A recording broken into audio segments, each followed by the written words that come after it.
our space is around the mobile knowledge, and what we've seen, what we're trying to bring to market is a lot of the mobile operators, especially in Europe and North America, but everywhere, are now actually launching kind of tools to their CRM, APIs to their CRM infrastructure, which allows to check in pretty much real time the state of the SIM and the phone number, and verify in a kind of KYC type way. Usually it's a kind of match type product, whether or not the user of the number is the same as the onboarding user identity that's been entered. And so I think it's using mobile for things like that can be a positive check in terms of making sure it's not a fraudulent account, but it can, if there's anything suspicious about it, it can give you that warning.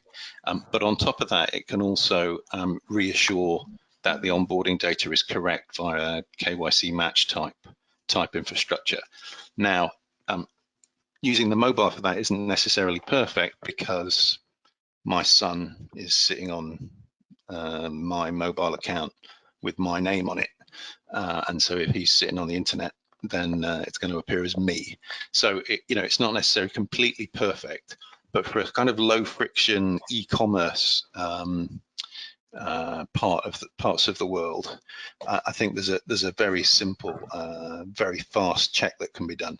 And so the things we're looking at are the frauds that Mark was talking about: SIM swap fraud, call forwarding fraud, kind of hijacking type frauds, where particularly because of the prevalence of SMS two-factor authentication, there needs to be much more rigid checks on the validity of the number and the SIM, and so we're doing those kind of checks.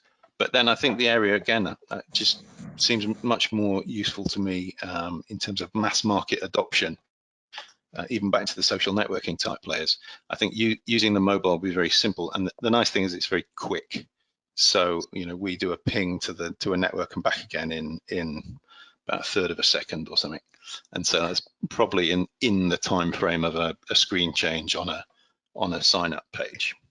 So I think there's a lot of use of mobile data which can really help at the low friction, not completely secure end of the dynamic. The mobile is a unique device because it's a bionic device. It has eyes, it can see, it can hear, it can speak, you can touch it. And in a previous life, I tried to acquire a company that could identify smell using only the device. Unfortunately, they were really only focused on the military, but we thought that at Google it would be a great addition to Android, where then you had a full bionic device. But what I think is the right thing to do is what legislation says we should be doing, which is strong customer authentication. So that is something so that might be a password, something you have on your person. So that's like your phone number where you're doing two-step, and something that's unique to you and your identity, which the phone allows for, which is biometrics. So, your face or your fingerprint. And I think if you're using those three things, I think you're at least one step ahead of most of the fraudsters out there. The problem is that that's not being used widely enough. It should be used in all banking applications. And, the regulator has kicked the can down the road because the banks are not necessarily able to execute on this in the time that they were told to do that, which was by September 14th, 2019. So the reality is we have those tools. We have a really bionic device in our hands at all times, and that is the internet these days. It's not on desktop. The majority of traffic is going to the mobile device. So it's incumbent upon us to use it for what we can use it for. One thing to be cognizant of is like not all phones and not all people have the same access to the resources to, say, enabling MFA. Like if we don't all have smartphones, we all have, and sometimes Wi-Fi connection and internet connection isn't the same as prevalent.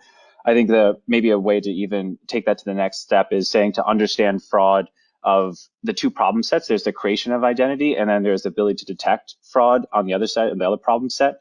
I think the trick to doing that is understanding what fraud is for your user base and what geography or locality that you're working in, and trying to tailor your solution in order to identify behaviors or use the resources applicable in that geolocation in order to make it applicable.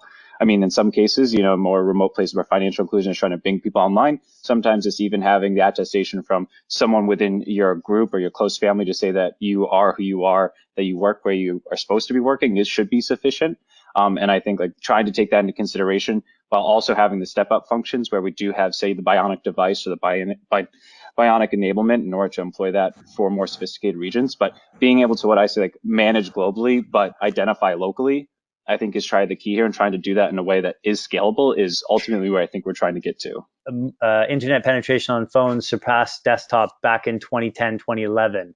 And the cost of smartphones is so low these days that pretty much everyone has a device that has an enabled camera that has a bioauthentication on it these days. So I think that is changing rapidly. It has already changed. So I think availability is there. The big one around fraud is collaborate, not compete on fraud. This is about sharing data where you can, if there's a facility to do that, share intelligence and share knowledge. So what's going on? What are the enablers that our fraudsters are using?